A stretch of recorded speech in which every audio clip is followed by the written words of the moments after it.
Hola, los saluda su amiga Esther González Siniestra, estudiante de la UPN Ciudad Altamirano Guerrero. En esta ocasión vamos a hablar de la dialogicidad como esencia de la educación como práctica de la libertad, del autor brasileño Paulo Freire. La educación como práctica de la libertad es la base de su gran libro pedagógico sobre la pedagogía del oprimido. Desde el inicio del libro, este habla de la educación como una visión más social y consciente de cómo se expresaba en el libro y en su pedagogía como tal, que la praxis, la educación es la praxis y la reflexión del hombre y acción del hombre para la transformación total del mundo. Cree que la educación es la base principal para poder transformar el mundo, pero el mundo desde que el hombre no solamente se ve a él, sino también se ve a él dentro del mundo y al mundo como parte de él. Freire en su libro hablaba más de una educación que fuera su base, la crítica social, y no solamente la memorización, que hubiera un pensamiento, un desarrollo del pensamiento dentro de lo aprendido y que haya cuestionamiento en lo aprendido. Esto significaba una amenaza, significa todavía una amenaza a lo que pudieran ser los regímenes que quieran gobernar y el sistema que nos ha rebasado el Dios de este mundo que se llama dinero, que al parecer Freire lo tenía muy bien claro en este libro, y la posibilidad de creer en el hombre era salvar el mundo. Freire consideraba que estábamos atrapados en el miedo tanto como oprimidos o como opresores. Este miedo que es alineante a una cadena de rituales y práctica que van a lo largo de nuestros años, a lo largo de nuestra historia, de nuestra educación.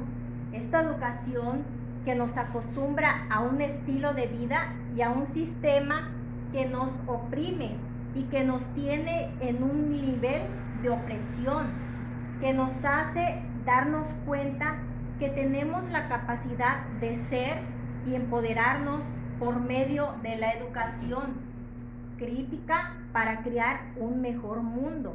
Y ese miedo es lo que limita al mundo. Ese miedo es lo que hace las limitaciones dentro de la misma educación, tal como la vemos ahora, que se limita al simplemente aprendizaje de memorizar, de aprender por tiempos, de poder contestar y no de desarrollar un pensamiento más allá, de solamente aprender una cosa y de quedarte con lo que aprendiste. Te lo memorizaste y ya, pero no.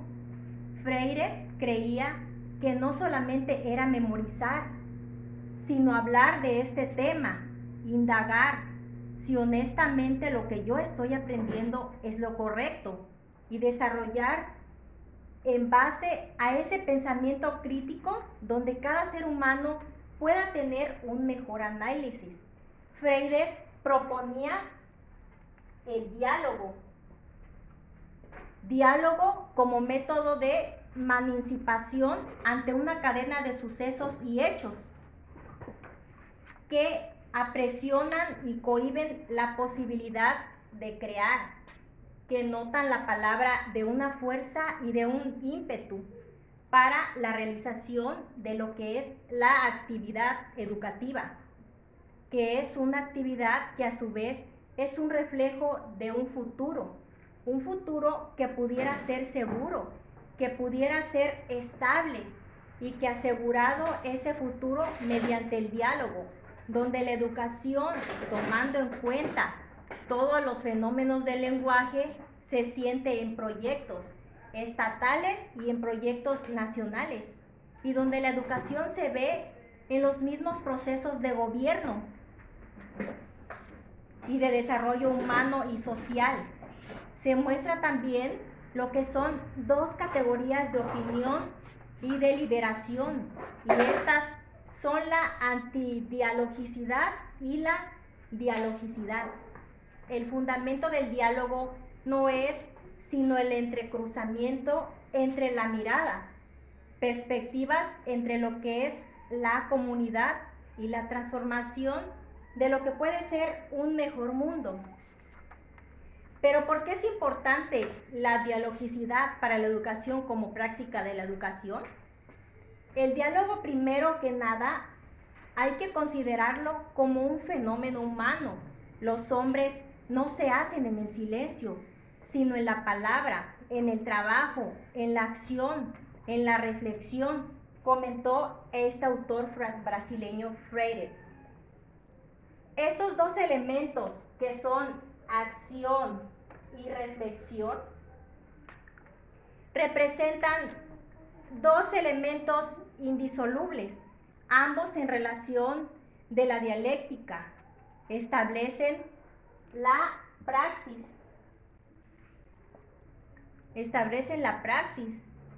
Y del pensamiento, del proceso transformado.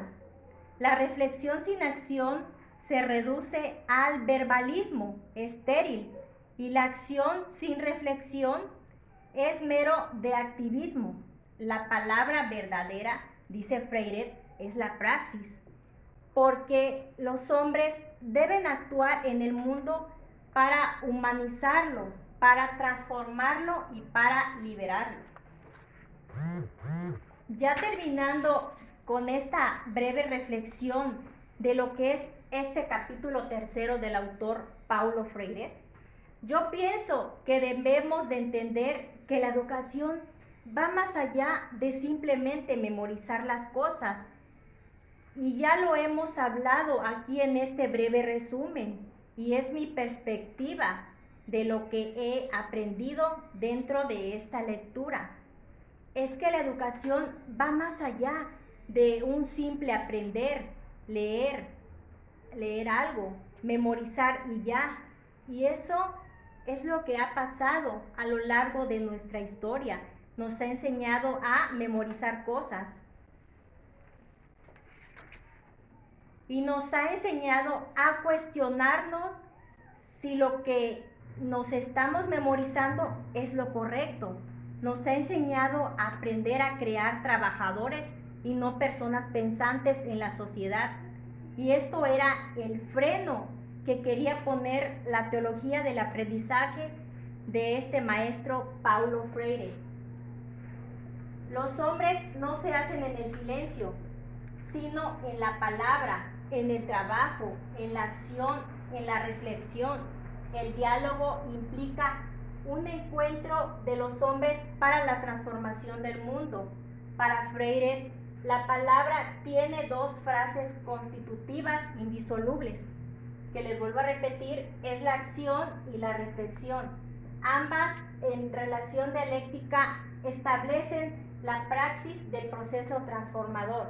Los hombres deben actuar en el mundo para humanizarlo, transformarlo y liberarlo.